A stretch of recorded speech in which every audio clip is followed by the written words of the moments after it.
एक मन हलवून जातात, डोळ्यातून अश्रू आणण्याची ताकद फक्त मुलीमध्येच असते मित्रांनो। आज मी सोलापूर या ठिकाणी आलेलो असताना एक व्हिडिओ पाहिला आणि तो व्हिडिओचंच कारण देण्यासाठी मी सचिनराव यादव सर्वांना मनपूर्वक जय जिजाऊ। मित्रांनो,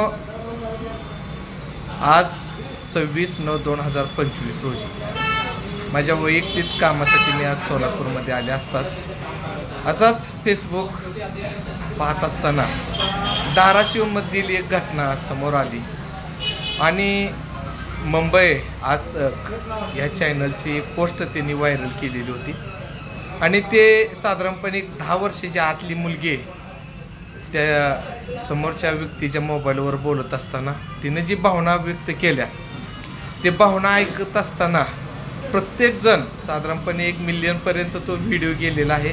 प्रत्येकजण नक्की रडत असतो एक बाप या नात्यानं। मित्रांनो, आपल्यापासून शेकडो किलोमीटरवर ती मुलगी आहे, पण तिची जे समोरच्या व्यक्ती जो प्रश्न विचारतो की तुझ्या बाबाची घटना कशी झाली, ती जी घटना सांगत असताना आपल्यासुद्धा डोळ्यातून मित्रांनो पाणी येतं त्या मुलीची भावना ऐकल्यानंतर।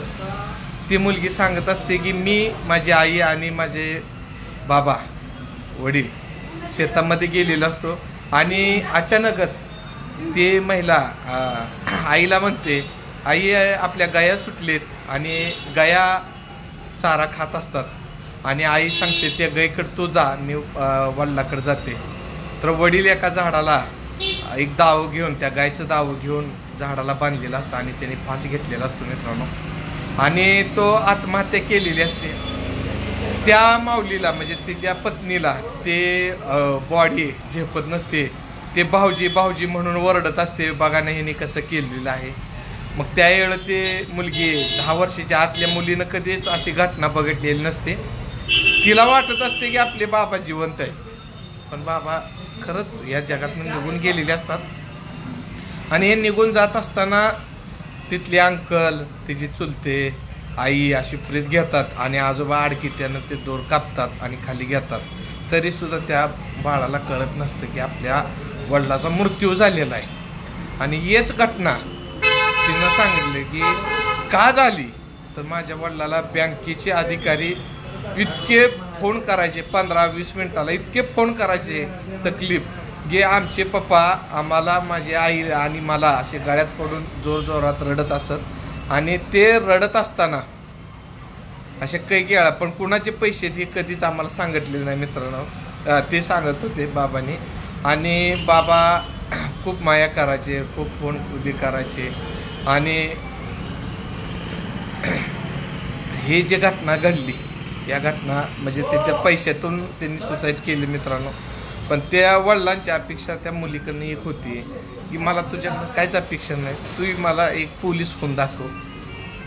आणि अशी तिला जोरजोराने मिठी मारायची, अशी तिनं ती भावना व्यक्त करत असताना प्रत्येकजण ह्या महाराष्ट्रातल्या बाहेर असेल मराठी माणूस तो व्हिडिओ पाहतो आणि प्रत्येकाच्या डोळ्यातून मित्रांनो पाणी येतं की आपला बाप इथं आत फास घेऊन मारलाय आणि इथं पडलाय।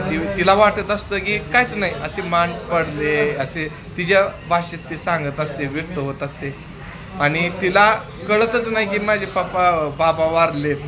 पण तिची एक भावना मित्रांनो, तिची भावना अप्रतिम असे हृदयाला स्पर्श करून जातेच आणि त्या बाळाला भगवंताला, आई भावांनी, विठ्ठलचरणी प्रार्थना आहे की तू तुझ्या वडिलाचं स्वप्न साकार करशील का, तर तिने यस म्हणले आणि ते स्वप्न लवकर साकार व्हावं, एक पोलीस अधिकारी चांगली व्हावी अशी विठ्ठलचरणी प्रार्थना करतो आणि माझे 2 शब्द संपवतो।